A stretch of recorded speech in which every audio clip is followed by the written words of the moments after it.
तो दोस्तों एक बार फिर से स्वागत है आप सभी का आपके अपने favourite English learning channel scholar English पर। मेरा नाम है दीपिका कुमावत और मैं इस चैनल पर वेरियस कॉम्पिटिटिव एग्जाम्स के लिए इंग्लिश सब्जेक्ट टीच करती हूँ। तो दोस्तों आज के इस वीडियो में हम डिस्कस करने जा रहे हैं द हिंदू एडिटोरियल का वोकैब एनालिसिस। आशा करती हूँ कि आप इन सेशंस के साथ रेगुलरली जुड़ रहे हैं और इनका बेनिफिट भी उठा रहे हैं, क्योंकि इन सेशंस का मकसद है आपकी वोकैब पावर को और ज़्यादा इन्हांस करना।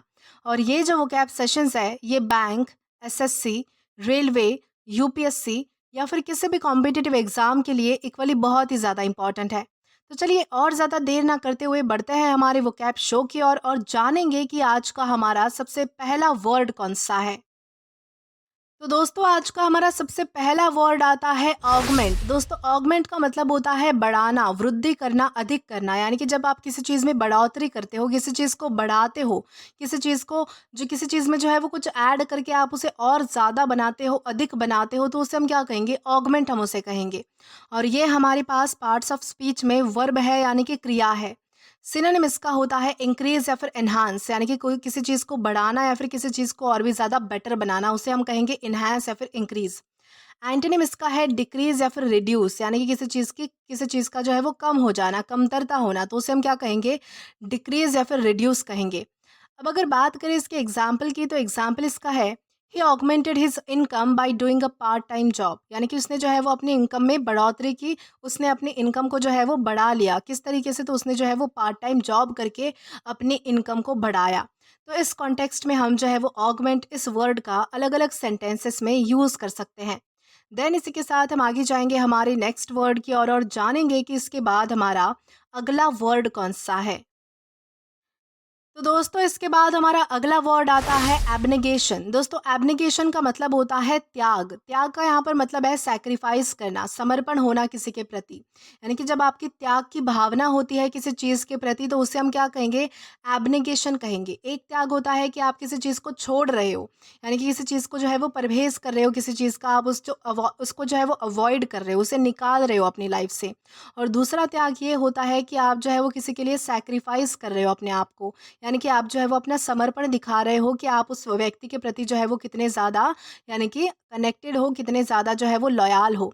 तो इस तरीके से हम जो है वो एब्नेगेशन का यूज़ करते हैं। तो दोस्तों त्याग के सेंस में, यानी कि सैक्रिफाइस के सेंस में जो है वो एब्नेगेशन का यूज़ होता है। और ये हमारे पास पार्ट्स ऑफ स्पीच में नाउन है। सिनोनिम इसका होता है सैक्रिफाइस या फिर रिनंसिएशन। सैक्रिफाइस का तो मतलब आपको पता होगा कि समर्पण करना, त्याग करना, और रिनंसिएशन का भी मतलब सेम होता है कि त्याग करना। एंटोनिम इसका है एक्सेप्टेंस या फिर सेल्फ इंटरेस्टेड, यानी कि एक्सेप्टेंस यानी कि होता है स्वीकार कर लेना, और सेल्फ इंटरेस्टेड मतलब कि जिसे खुद में ही रुचि होती है, यानी कि जिसमें कोई त्याग की भावना नहीं होती है, ऐसा कुछ। तो उसे हम क्या कहेंगे? एक्सेप्टेंस या फिर सेल्फ इंटरेस्टेड हम उसे कहेंगे। और अगर बात करें इसके एग्जाम्पल की, तो एग्जाम्पल इसका है a mother's love often includes abnegation, यानी कि एक माँ के प्यार में जो है वो हमेशा आपको सैक्रिफाइस मिलेगा, एक त्याग की भावना मिलेगी। त्याग की भावना से यहाँ मतलब ये नहीं है कि उसने अपने बच्चे को ही छोड़ दिया कि चलो मैं आपको अवॉइड कर देती हूँ, ऐसा वाला त्याग नहीं बता रही हूँ मैं। सैक्रिफाइस वाला त्याग, यानी कि एक माँ जो है वो अपने बच्चों के लिए या फिर अपनी फैमिली के लिए, किसी भी चीज़ के लिए बहुत ज़्यादा, यानी कि सैक्रिफाइस करती है। तो इस तरीके से हम जो है वो एब्नेगेशन को समझ सकते हैं। तो इसी के साथ हम आगे जाएंगे हमारे नेक्स्ट वर्ड की ओर और जानेंगे कि इसके बाद हमारा अगला वर्ड कौन सा है। तो दोस्तों इसके बाद हमारा अगला वर्ड आता है विसिसिट्यूड। दोस्तों विसिसिट्यूड का मतलब होता है उतार चढ़ाव, यानी कि जीवन के बदलाव। यानी कि आपकी लाइफ में जो चेंजेस आते हैं, जो उतार चढ़ाव आते हैं, यानी कि कभी डिफ़िकल्टीज होती है तो कभी जो है वो आप बहुत ज़्यादा खुश होते हो, यानी कि सुख दुख, हंसी नाराज़ी, ये सारी चीज़ें जो आपकी लाइफ में होती है, जो उतार चढ़ाव आपकी लाइफ में आता है, यानी कि डिफ़िकल्ट सिचुएशन भी आती है तो अच्छी सिचुएशन भी आती है, कभी आप दुखी भी होते हो तो कभी आप खुश भी होते हो। तो इस उतार चढ़ाव को, इस जीवन के बदलाव को क्या कहा जाता है? विसिसिट्यूड कहा जाता है इसे। और ये हमारे पास पार्ट्स ऑफ स्पीच में नाउन है। सिनोनिम इसका होता है फ्लक्चुएशन या फिर चेंज। फ्लक्चुएशन का मतलब होता है उतार चढ़ाव होना, और चेंज का मतलब होता है बदलाव होना। एंटोनिम इसका होता है स्टेबिलिटी या फिर कंसिस्टेंसी। स्टेबिलिटी या फिर कंसिस्टेंसी का मतलब होता है एक जैसा रहना, जिसमें कोई बदलाव नहीं होता है, जो हमेशा स्थिर रहता है। ऐसी चीज़ों को हम क्या कहेंगे? स्टेबिलिटी या फिर कंसिस्टेंसी हम उसे कहेंगे। अब अगर बात की जाए इसके एग्जाम्पल की, तो एग्जाम्पल इसका है life is full of vicissitudes that test our strength and patience, यानी कि हमारी जो ज़िंदगी है वो पूरी तरह से जो है वो उतार चढ़ाव से यानी कि बदलाव से भरी हुई है, जो कि हमारी ताकत को और हमारे पेशेंस को यानी कि धैर्य को चेक करती है। यानी कि बार बार हमारा टेस्ट लेती रहती है हमारी लाइफ कि हम जो है वो किस तरह से किस सिचुएशन में पेश आते हैं, किस तरह से उस सिचुएशन का सामना कर पाते हैं। यानी कि हमारी स्ट्रेंथ क्या है, हमारी कमज़ोरी क्या है, हम धैर्य रख पाते हैं या नहीं, पेशेंस से उस सिचुएशन को संभाल पाते हैं या नहीं। इस तरह का लाइफ जो है वो हमारा बार बार एग्जामाइन करती रहती है। तो इस तरह से यहाँ पर बताया गया है कि हमारी लाइफ में जो है वो उतार चढ़ाव भरे हुए होते हैं, यानी कि बहुत सारे चेंजेस हमारी लाइफ में आते हैं जो कि हमारी स्ट्रेंथ को और हमारी पेशेंस को चेक करते हैं। तो दोस्तों इस तरह से आप जो है वो विसिसिट्यूड इस वर्ड का अलग अलग सेंटेंसेस में यूज़ कर पाएंगे। देन इसी के साथ हम आगे जाएंगे हमारे नेक्स्ट वर्ड की ओर। तो दोस्तों इसके बाद हमारा अगला वर्ड आता है कॉन्फिस्केट। दोस्तों कॉन्फिस्केट का मतलब होता है जब्त करना। अब ये जो वर्ड है हमारा कॉन्फिस्केट, ये जो है वो बेसिकली यानी कि किसी इल्लीगल चीज़ों के लिए यूज़ होता है, यानी कि जो चीज़ें चोरी की होती है, बेसिकली कोई कार हो सकती है, अगर कोई कार चुरा के ला रहा है तो उसे अगर पकड़ा जाए तो उसे हम क्या कहेंगे, कॉन्फिस्केट कर लिया गया उसे, यानी कि उसे जो है वो जब्त कर लिया गया। यानी कि ये जो वर्ड है वो बेसिकली किसी इल्लीगल चीज़ के लिए ही यूज़ होता है, यानी कि जब जो है वो हमारी प्रशासन, हमारी पुलिस या फिर हमारी जो लॉ मेकिंग जो यानी कि जो एक धारणा है, यानी कि जो एक पॉलिसी है, यानी कि बेसिकली हमारा जो कंडक्ट है वो जब जो है वो किसी इलीगल चीज़ को पकड़ता है, जब्त करता है, उसे सीज कर लेता है, तो उसे हम क्या कहेंगे, कॉन्फिस्केट हम उसे कहेंगे। ओके, जब्त कर लेना यानी कि होता है कॉन्फिस्केट। और ये हमारे पास पार्ट्स ऑफ स्पीच में वर्ब है, यानी कि क्रिया है। सिनोनिम इसका होता है सीज या फिर टेक अवे, यानी कि किसी चीज़ को जो है वो जब्त कर लेना। टेक अवे का मतलब होता है किसी चीज़ को जो है वो ले लेना, किसी चीज़ को जो है वो जब्त कर लेना, उसे हम कहेंगे सीज या फिर टेक अवे। एंटोनिम इसका होता है रिटर्न या फिर रिलीज, यानी कि किसी चीज़ को जो है वो वापस लौटा देना या फिर किसी चीज़ को छोड़ देना, तो उसे हम कहेंगे रिटर्न या फिर रिलीज। अब अगर बात करें इसके एग्जाम्पल की, तो एग्जाम्पल इसका है the police confiscated the illegal weapon, यानी कि पुलिस ने क्या किया कि अवैध हथियारों को, यानी कि अवैध औजारों को जो है वो पकड़ लिया, यानी कि उनको जो है वो जब्त कर लिया। यानी कि जो इलीगल वेपन थे, यानी कि कुछ वेपन्स हो सकते हैं जैसे कि बंदूक हो सकती है, गन्स हो सकती है, राइफल्स हो सकती है, तलवार हो सकती है, कुछ भी हो सकता है। तो उन सारे इलीगल वेपन्स को जो है वो पुलिस ने क्या किया, कॉन्फिस्केट कर लिया, यानी कि जब्त कर लिया। तो इस कॉन्टेक्स्ट में हम जो है वो कॉन्फिस्केट इस वर्ड का अलग अलग सेंटेंसेस में यूज़ कर पाएंगे। देन इसी के साथ हम आगे जाएंगे हमारे नेक्स्ट वर्ड की ओर और जानेंगे कि इसके बाद हमारा अगला वर्ड कौन सा है। तो दोस्तों इसके बाद हमारा अगला वर्ड आता है पॉस्टुलेट। दोस्तों पॉस्टुलेट का मतलब होता है मान लेना, अनुमान लगाना या फिर सिद्ध करना। यानी कि जब आप कोई स्टेटमेंट देते हो, बेसिकली सिद्ध करते हो किसी चीज़ को, तब भी पॉस्टुलेट का यूज़ होता है। जब आप किसी चीज़ का अनुमान लगाते हो कि ऐसी कोई चीज़ हो सकती है या फिर नहीं, यानी कि जब आप किसी चीज़ के बारे में सोचते हो, अनुमान लगाते हो, उसे प्रिटेंड करने की कोशिश करते हो, तो उसे हम क्या कहेंगे, उसे हम जो है वो पॉस्टुलेट कह सकते हैं। या फिर किसी चीज़ को मान लेना, यानी कि आपकी जब कोई धारणा, उसे हम कह सकते हैं पॉस्टुलेट। और ये हमारे पास पार्ट्स ऑफ स्पीच में वर्ब है, यानी कि क्रिया है। सिनोनिम इसका होता है अज्यूम या फिर प्रिज्यूम। अज्यूम का मतलब होता है मान लेना, यानी कि आप जो है वो कोई चीज़ मान कर चलते हो, तो उसे हम क्या कहेंगे, अज्यूम कहेंगे। और प्रिज्यूम का क्या मतलब होता है, प्रिज्यूम का मतलब होता है अनुमान लगाना। ओके, तो उसे हम कहेंगे अज्यूम या फिर प्रिज्यूम। एंटोनिम इसका है डिना या फिर रिजेक्ट, यानी कि किसी चीज़ से मना कर देना, अस्वीकार कर देना, उसे रिजेक्ट कर देना। एग्जाम्पल देखें तो एग्जाम्पल इसका है scientist postulate that there may be life on other planets, यानी कि साइंटिस्ट का ऐसा मानना है, उनकी ऐसी धारणा है, उनका ऐसा अनुमान है। इन तीनों चारों कॉन्टेक्स्ट में आप जो है वो एक ही सेंटेंस में यूज़ करके देख सकते हैं कि साइंटिस्ट का ऐसा मानना है, उनका ऐसा अनुमान है कि दूसरे प्लैनेट्स में, यानी कि दूसरे ग्रहों पर भी जो है वो ज़िंदगी हो सकती है, यानी कि लाइफ हो सकती है। तो इस कॉन्टेक्स्ट में हम जो है वो पोस्टुलेट इस वर्ड का अलग अलग सेंटेंसेस में यूज़ करते हैं। देन इसी के साथ हम आगे जाएंगे हमारे नेक्स्ट वर्ड की ओर और जानेंगे कि इसके बाद हमारा अगला वर्ड कौन सा है। तो दोस्तों इसके बाद हमारा अगला वर्ड आता है इंसर्जेंट। दोस्तों इंसर्जेंट का मतलब होता है विद्रोही, जो यानी कि सरकार के या फिर सत्ता के खिलाफ हथियार उठाता है, उनका विद्रोह करता है, उनके अपोज में जाता है, यानी कि उनके खिलाफ हो जाता है, उनको नुकसान पहुंचाने की कोशिश करता है, तो उसे हम क्या कहेंगे, इंसर्जेंट कहेंगे। यानी कि जो विद्रोही होता है तो उसे कहा जाता है insurgent.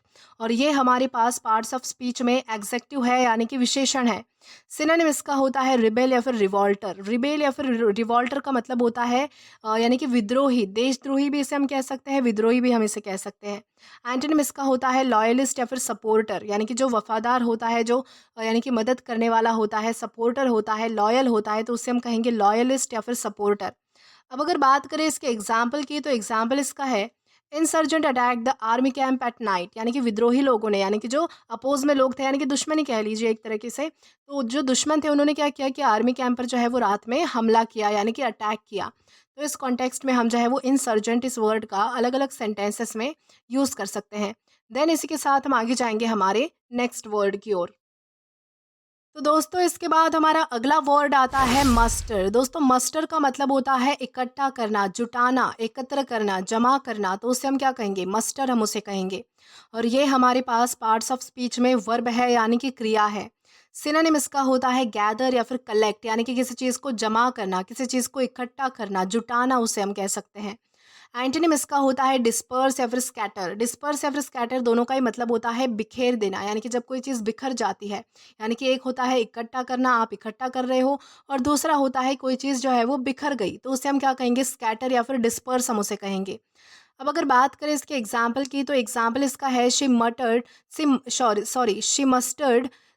Mustard the courage to speak the truth, यानी कि उसने जो है वो अपने कॉन्फिडेंस को, अपने करेज को, अपने साहस को जुटाया ताकि वो जो है वो सच बोल सके। तो इस कॉन्टेक्स्ट में हम जो है वो मस्टर इस वर्ड का अलग अलग सेंटेंसेस में यूज़ कर सकते हैं। देन इसी के साथ हम आगे जाएंगे हमारे नेक्स्ट वर्ड की ओर और जानेंगे कि इसके बाद हमारा अगला वर्ड कौन सा है। तो देन इसके बाद हमारा अगला वर्ड आता है टेनासिटी। दोस्तों टेनासिटी का मतलब होता है दृढ़ता, लगन, जिद या फिर हट, यानी कि जब आप किसी चीज़ को लेकर बहुत ज़्यादा डिटरमाइंड होते हो, किसी चीज़ को लेकर आपका जो है वो संकल्प बहुत ज़्यादा बहुत पक्का होता है, आप जो है वो उसमें बहुत ज़्यादा आपकी लगन होती है, आपकी मेहनत होती है, आपकी जिद होती है उस चीज़ को करने में, या फिर आप में एक तरीके से आपकी एक तरीके की ऐसी पर्सनालिटी होती है कि आप जो है वो बहुत ज़्यादा ज़िद्दी हो, यानी कि बहुत ज़्यादा जो है वो डिटरमाइंड हो, जो आप काम ले लेते हो उसे करके ही छोड़ते हो, तो इसे हम क्या कहेंगे? टेनासिटी हम उसे कहेंगे। और ये हमारे पास पार्ट्स ऑफ स्पीच में नाउन है। सिनोनिम इसका होता है डिटर्मिनेशन या फिर परसिस्टेंस। डिटर्मिनेशन या फिर परसिस्टेंस का मतलब होता है लगन या फिर जिद, यानी कि दृढ़ता। एंटोनिम इसका होता है सरेंडर या फिर वीक। सरेंडर या फिर वीक का मतलब होता है कमज़ोर होना, हार मान लेना बेसिकली। अब अगर बात करें इसके एग्जाम्पल की, तो एग्जाम्पल इसका है हर टेनासिटी इम्प्रेस द टीचर, यानी कि उसकी जो लगन है, उसकी जो जिद है, उसका जो डिटर्मिनेशन है, उसने जो है वो सारे टीचर्स को इम्प्रेस कर दिया, यानी कि चौंका दिया। तो इस कॉन्टेक्स्ट में हम जो है वो टेनासिटी इस वर्ड का अलग अलग सेंटेंसेस में यूज़ कर सकते हैं। देन इसी के साथ हम आगे जाएंगे हमारे नेक्स्ट वर्ड की ओर और जानेंगे कि इसके बाद हमारा अगला वर्ड कौन सा है। तो दोस्तों इसके बाद हमारा अगला वर्ड आता है एफेबल। दोस्तों एफेबल का मतलब होता है मिलनसार, सौम्य, विनम्र, यानी कि मधुर स्वभाव वाला, यानी कि जो व्यक्ति बहुत ही ज़्यादा फ्रेंडली होता है, सोशलाइज करने वाला होता है, यानी कि जो अच्छी तरीके से पेश आता है बेसिकली, जिसमें मॉरल्स एथिक्स होते हैं, जो अच्छे से पेश आता है, बहुत ज़्यादा पोलाइट होता है, बहुत ज़्यादा काइंड होता है, मिलनसार होता है, तो उसे हम क्या कहेंगे? एफेबल हम उसे कहेंगे। और ये हमारे पास पार्ट्स ऑफ स्पीच में एग्जेक्टिव है, यानी कि विशेषण है। सिनोनिम इसका होता है फ्रेंडली या फिर प्लेजेंट। फ्रेंडली या फिर प्लेजेंट का मतलब होता है मिलनसार या फिर सौम्य या फिर विनम्र। एंटोनिम इसका होता है रूड या फिर अनफ्रेंडली, यानी कि जो व्यक्ति बहुत ज़्यादा कठोर है, यानी कि जो बहुत ज़्यादा स्ट्रिक्ट है, जिसमें कोई मैनर्स नहीं होते, जो रूड होता है, बिल्कुल एरोगेंट होता है, तो उसे हम क्या कहेंगे? रूड या फिर अनफ्रेंडली कहेंगे।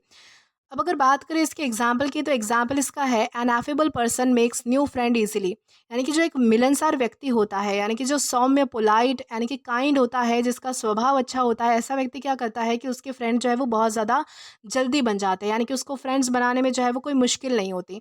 तो इस तरीके से हम जो है वो एफेबल इस वर्ड का अलग अलग सेंटेंसेस में यूज़ कर सकते हैं। देन इसी के साथ हम आगे जाएंगे आज के हमारे लास्ट वर्ड की ओर और जानेंगे कि हमारा वो वर्ड कौन सा है।